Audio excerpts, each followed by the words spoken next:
तेरा वचन मेरे पाँव के लिए दीपक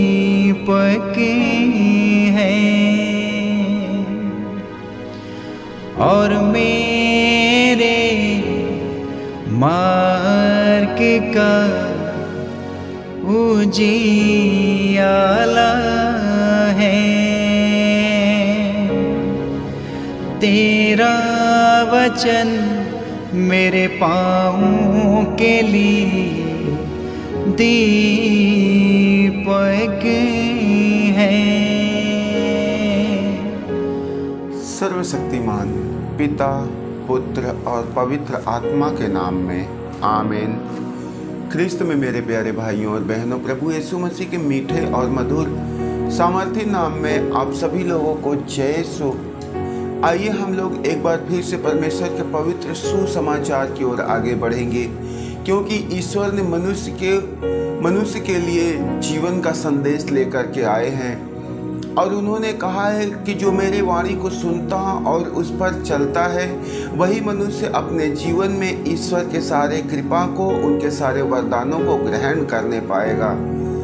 आज संसार में मनुष्य सांसारिक वस्तुओं के खोज में, उनकी प्राप्ति में सारा जीवन प्रयत्न करता रहता है, आरंभ से लेकर अंत तक प्रयास करता रहता है, लेकिन वास्तव में उसे प्राप्ति नहीं होती, या यदि उसे संसार की चीज मिल भी जाए तो उसे आत्मिक संतुष्टि नहीं होती, आत्मिक आनंद नहीं मिलता है।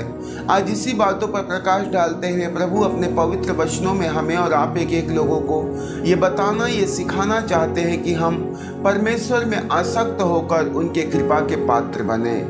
हम देखते हैं आज का पहला पाठ है दूसरे राजा उनके अध्याय 11 पद संख्या 1 से 4, 9 से 18 और 20वां पद।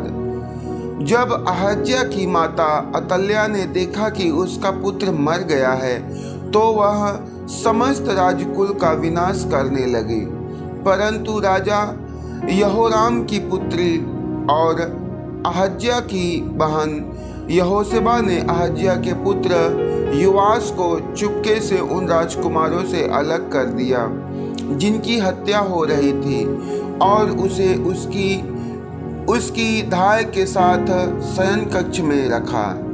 इस प्रकार वह अतल्या से छिपा रहा और बच गया। वह 6 वर्ष तक गुप्त रूप से प्रभु के मंदिर में उसके साथ रहा। उस समय अतल्या समस्त देश का शासन करती थी।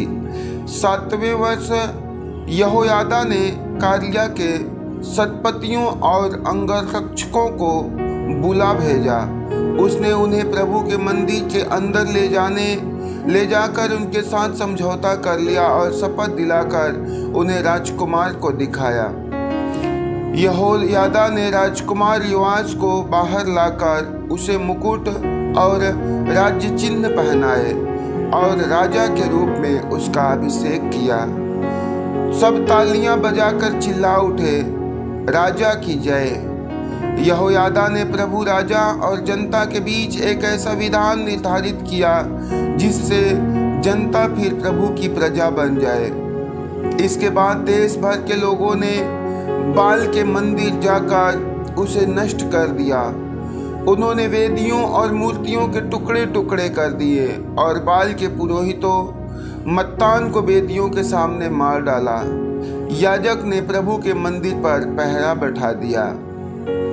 ख्रिस्त में मेरे प्यारे भाइयों और बहनों, आज के इन पाठों पर हम लोग मनन चिंतन करते हैं तो ये वचन मूल रूप से हमें सिखाता है कि हमें ईश्वर पर आसक्त रहना चाहिए, हमें ईश्वर पर निर्भर रहना चाहिए, क्योंकि इस संसार में सिर्फ और सिर्फ एकमात्र ईश्वर ही है, एकमात्र हमारा प्रभु ही है जो सबकी रखवाली करता है, जो सबको खुले हाथों से सारे कृपा को लुटाता है। इसलिए बाइबल में बार बार विश्वास के विषय में कहा गया है, यदि तुम विश्वास करोगे ईश्वर की महिमा देखोगे। मेरे प्रियो, हमें विश्वास करना है, लेकिन हमें जीवित ईश्वर में भरोसा रखना है। जो प्रभु जीवित है, जो हर पल हर परिस्थिति में हमारे साथ रहता है, जो हमसे वार्तालाप करता है, जो हमें सलाह देता है, जो हमारा मार्गदर्शन करता है, हमें उस ईश्वर में आसक्त रहना है, उस ईश्वर में भरोसा करना है, हमें उस पर निर्भर रहने की आवश्यकता है। आज हम संसार में अन्य किसी दूसरे पर भरोसा करते हैं तो बाइबल स्वयं इस बात को स्पष्ट करती है कि यदि मनुष्य पर भरोसा रखोगे तो धोखा खाओगे, या ईश्वर को छोड़ अन्य किसी दूसरे वस्तु पर भरोसा करोगे, विश्वास करोगे तो तुम धोखा खाओगे। लेकिन जब अपने प्रभु, अपने ईश्वर पर निर्भर रहते हो तो ईश्वर की कृपा तुम्हें मिलती है। इसलिए तो प्रभु ने अपने आदेश लोगों को देते हुए कहा कि तुम सारे प्राण, सारे हृदय, सारी आत्मा, सारे बुद्धि, सारे समझ से अपने प्रभु, अपने ईश्वर को प्यार करो। मेरे प्रियो, हमें अपने सब कुछ से बढ़कर के, संसार में आपके पास बहुत सारी चीजें होंगी जिससे आपको काफी लगाव है। जैसे कुछ ऐसे लोग हैं जो सुबह से शाम तक धन के लिए प्रयत्न करते हैं, प्रयास करते हैं, उनके लिए उनका धन ही सर्वश्रेष्ठ है, सर्वोपरि है। कुछ लोग हैं जो अपने शोहरत के लिए, अपने रुतबा के लिए प्रयास करते हैं, उनके लिए वही सब कुछ है। कुछ ऐसे नशे के गुलाम भाई बहन लोग हैं जिनके लिए उनका नशा ही सब कुछ है। ऐसे बहुत सारी बातों में लोग संसार और संसार की चीजों पर निर्भर रहते हैं। लेकिन बाइबल कहती है कि यदि मनुष्य संसार की चीजों पर निर्भर रहेगा तो उससे उसके प्राण को लाभ नहीं हो पाएगा, परंतु उसे उसके द्वारा हानि ही उठानी पड़ेगी। जो व्यक्ति पूरे श्रद्धा, पूरे भक्ति, पूरे निष्ठा से अपने सब कुछ से बढ़कर के अपने प्रभु को मानता है, शायद अपने प्रभु के लिए, अपने ईश्वर के लिए हमें अपनी दुनिया की सबसे प्यारी चीज को छोड़नी पड़े, हमें उसका त्याग करना पड़े।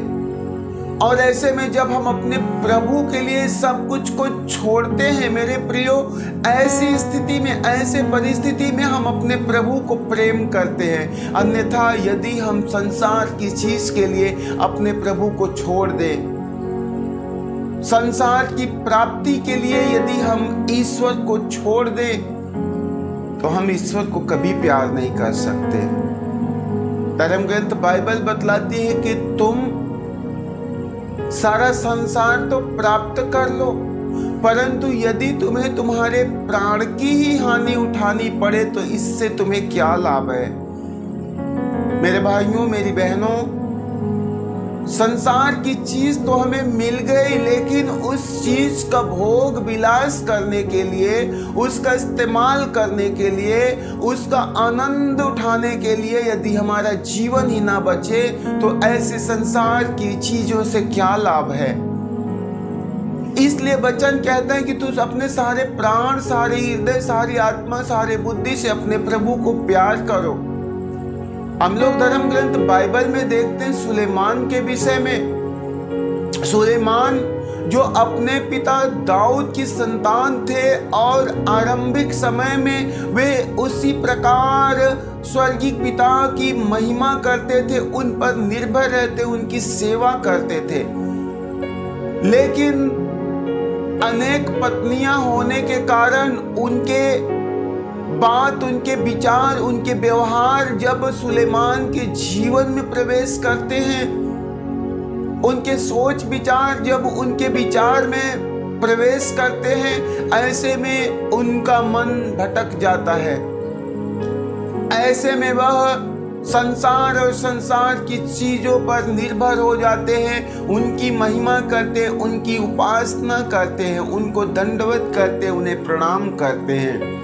नतीजा यह होता है कि उनसे, उनके घराने से, उनके वंश से ईश्वर अपने आशीर्वाद को वापस लेता है।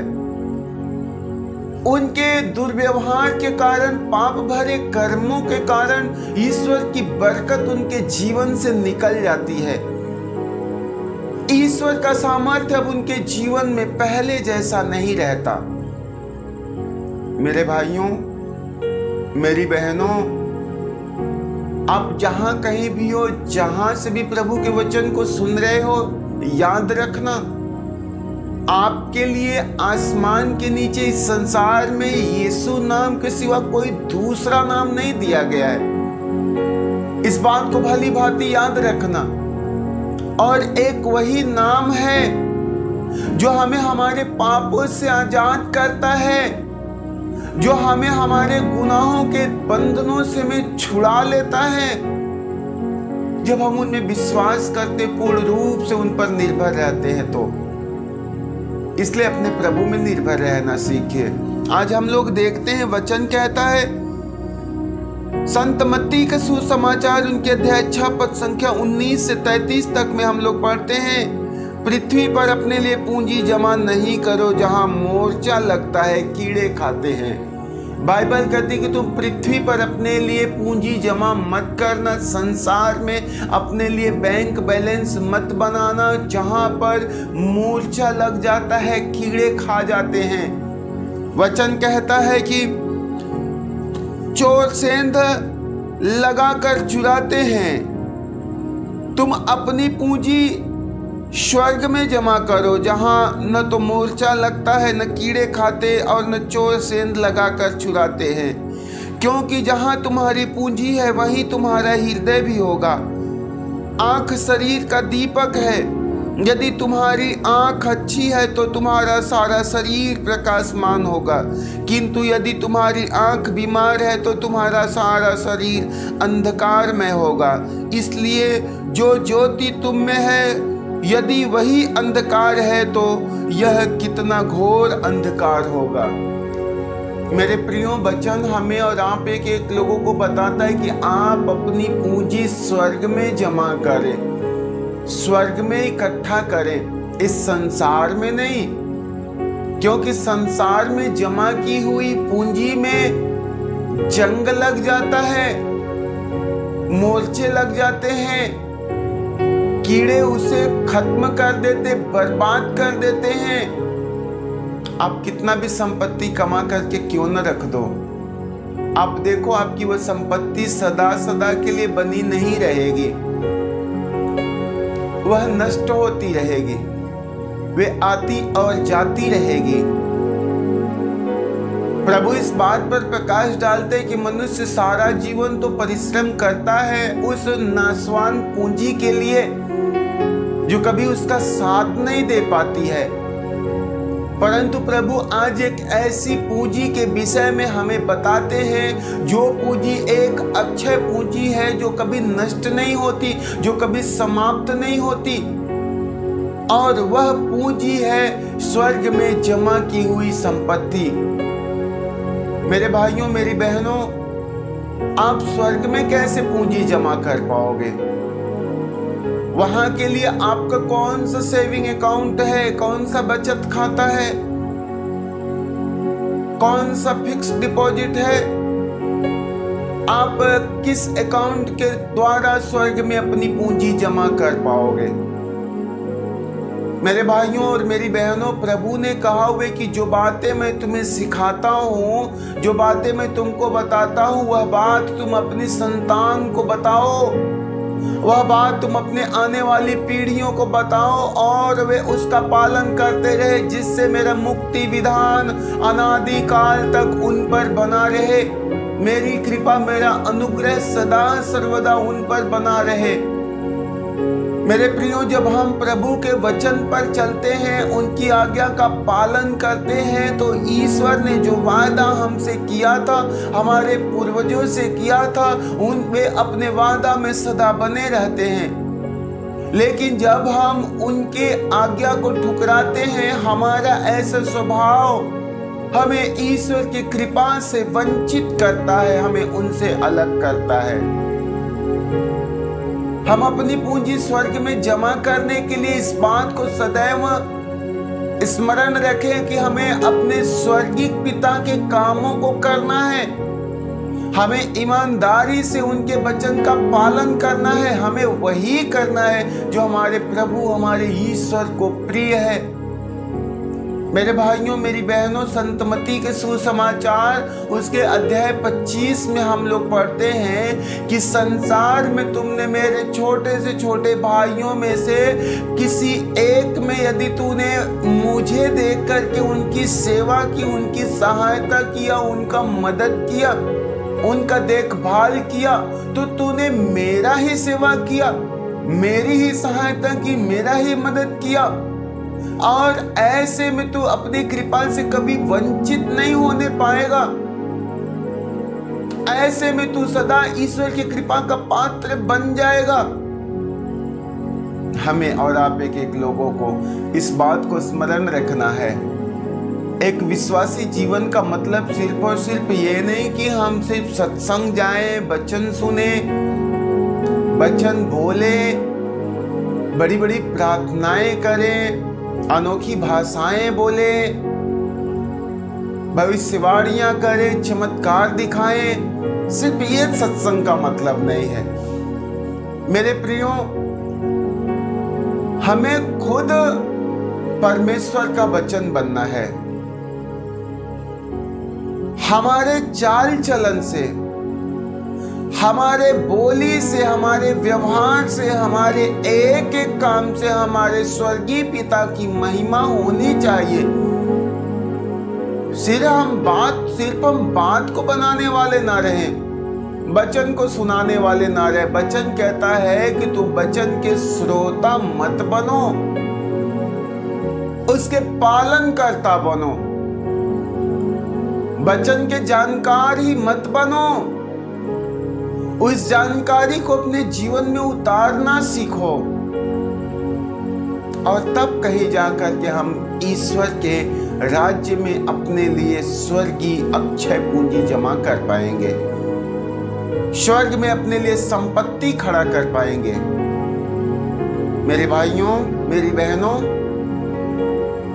आज से आपका यह उत्तरदायित्व है, यह जिम्मेदारी है कि हम अपने लिए स्वर्ग में एक अकाउंट खोल लें। स्वर्ग में हम अपने लिए एक खाता बनवाएं, और वह खाता है धार्मिकता का खाता, वह खाता है ईश्वर के राज्य की खोज का खाता। जब हम अपने जीवन में ईश्वरीय राज्य की खोज करते हुए धार्मिकता का काम निस्वार्थ भाव से करते जाते हैं, बाइबल बतलाती है कि जो दरिद्र को दान देता है वह ईश्वर को उधार देता है। जो व्यक्ति दरिद्रों को दान देता है वह व्यक्ति मानो ईश्वर को उधार देता है। दान की हुई चीज तुम्हें वापस नहीं मिलती, परंतु उधार का चीज आपको अवश्य लौटाया जाएगा, और ईश्वर दुगने सामर्थ्य के साथ आपके उपकारों का प्रतिफल देगा, आपके भले कामों का बदला आपको चुकाएगा। इसलिए संसार में भूखों को खिलाना सीखें, प्यासों को पिलाना सीखें, नंगों को पहिराना सीखें, बेसहारों का सहारा बन जाएं, भटके हुए के लिए आप मार्ग बताएं, जो बोझ से दबे हुए लोग हैं उनके लिए आप विश्राम का प्रबंध करें। ये धार्मिकता के कार्य आपकी पूंजी को स्वर्ग में रखती जाएगी, जमा करती जाएगी, और उस पूंजी को कोई चुरा नहीं सकता है, उस पूंजी में कोई हिस्सा नहीं बांट सकता है, उस पूंजी में कोई साझेदारी नहीं कर सकता है। इसलिए मेरे प्रियों, मेरे भाइयों, मेरी बहनों, आज से आप अपने जीवन को बदलेंगे, प्रभु के वचन के अनुसार जिंदगी जिएंगे।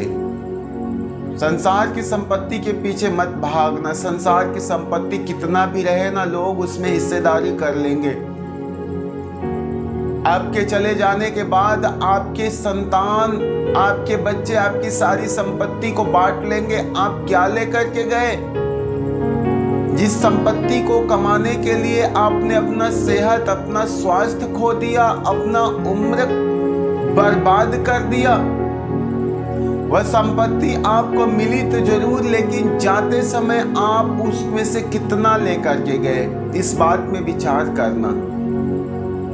बाइबल कहती तुम अपने लिए एक अच्छे पूंजी इकट्ठा करो जो स्वर्ग में पड़ी रहती है, जिसमें ना कीड़े लगते हैं, ना मोर्चे, ना जंग, ना कोई उसमें हिस्सेदार है, ना कोई उसमें बंटवारा करने वाला है। ऐसी पूंजी जमा करो। बिना पूंजी का किसी की जिंदगी नहीं चल सकता है, याद रखना। इसलिए अपने पूंजी अपने स्वर्ग में इकट्ठा करना, क्योंकि हमें इस संसारिक देह को, अपने संसारिक घर को छोड़ करके अपने स्वर्गीय घर में जाना है। और जब मैं उस घर में जाऊंगा तो मेरे लिए मेरी पूंजी मायने रखेगी। इसलिए अपनी पूंजी स्वर्ग में जमा करना सीखें, दलितों का सहायता करना सीखें, भूखे हुए लोगों में अपनी रोटी बांटना सीखें, बेसहारों का सहारा बनना सीखें, नफरत को अपनी जिंदगी से मिटा दें, क्रोध के वस्त्र को उतार करके फेंक दें, घमंड को निकाल करके हमें कचरे के डब्बे में डाल देना है, लालच और प्रलोभन को निकाल करके हमें हमेशा के लिए त्याग देना है। हमें ईश्वर के द्वारा मिलने वाले नवीन मनोभाव को, नवीन स्वभाव को धारण करना है। जो स्वभाव हमारे आत्मिक उन्नति में विकास है, जो हमें जीवन की ओर लेकर के जाता है, ऐसे स्वभाव को हमें ग्रहण करना है। मेरे प्रियो, आज हम लोग देखते हैं कि जो हमें इस दुनिया में दिया गया है वह वापस हमसे ले लिया जा सकता है, मगर पवित्रता और पवित्र आत्मा के वरदान और फलों को कोई नहीं चुरा सकता या बर्बाद कर सकता है। ये सच है, संसार में हमसे जो कुछ भी आज मिला हुआ है, कल वे हमारे बच्चों को मिल जाएगा, हमसे पहले वे हमारे बाप दादाओं को मिला हुआ था, अर्थात वे हमेशा हमारे पास नहीं रहेगा। वे एक चल संपत्ति है, चलते हुए मेरे पास तक आई और चल के कहां से कहां पहुंच जाएगी। लेकिन कुछ ऐसा है जो हमेशा हमारा होकर के रह जाएगा, तो वह है हमारी पवित्रता, वह है हमारी ईमानदारी, वह है हमारी सत्यनिष्ठा जो हम अपने प्रभु में लगाते हैं, जिसके द्वारा हम अपने ईश्वर का आदर करते हैं। सच्चा धन स्वर्ग में है और इसे देने के लिए प्रभु यीशु इस दुनिया में आए। उस धन की ओर हमारी नज़र कम ही जाती है, क्योंकि हम इस दुनिया के धन पर ही अपनी नज़र टिकाए रहते हैं। मेरे प्रियो, सच्चा धन जो है वह प्रदान करने के लिए यीशु मसीह संसार में आए और वह हमें देने के लिए भरपूर प्रयास किए। उस सच्चे धन पर आज मनुष्य की कम नजर पहुंचती है।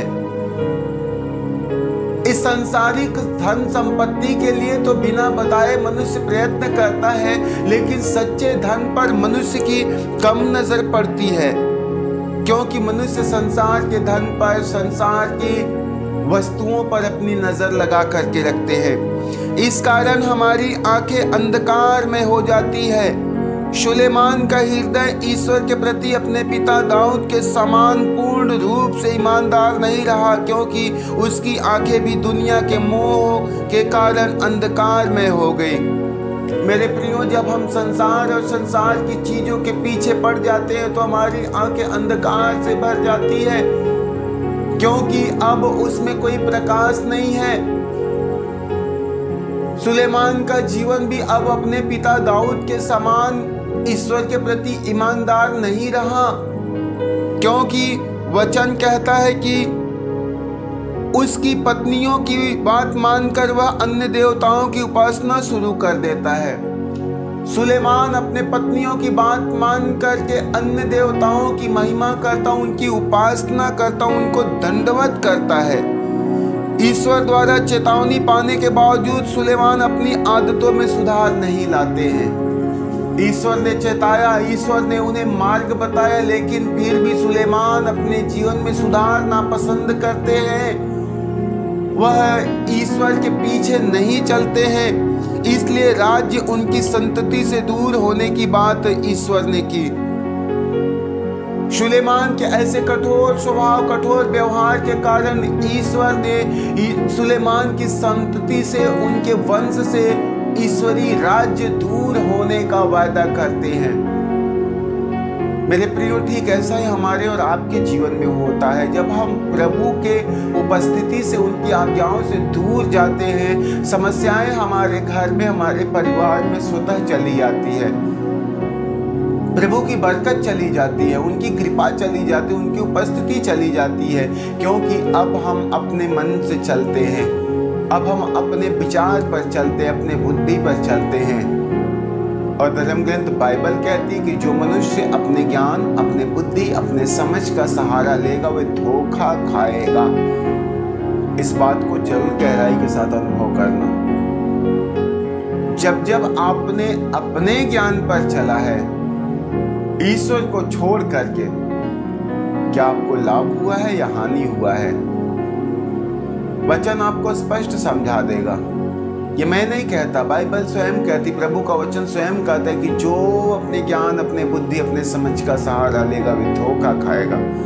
लेकिन जो अपने प्रभु ईश्वर पर पूर्ण रूप से निर्भर रहेगा उसे कभी हताश, कभी निराश और कभी लज्जित नहीं होना पड़ेगा। आप सभी को जय सो। तेरा वचन मेरे पाँव के लिए दीपक है और मेरे मार्ग का उजियाला है। तेरा वचन मेरे पाँव के लिए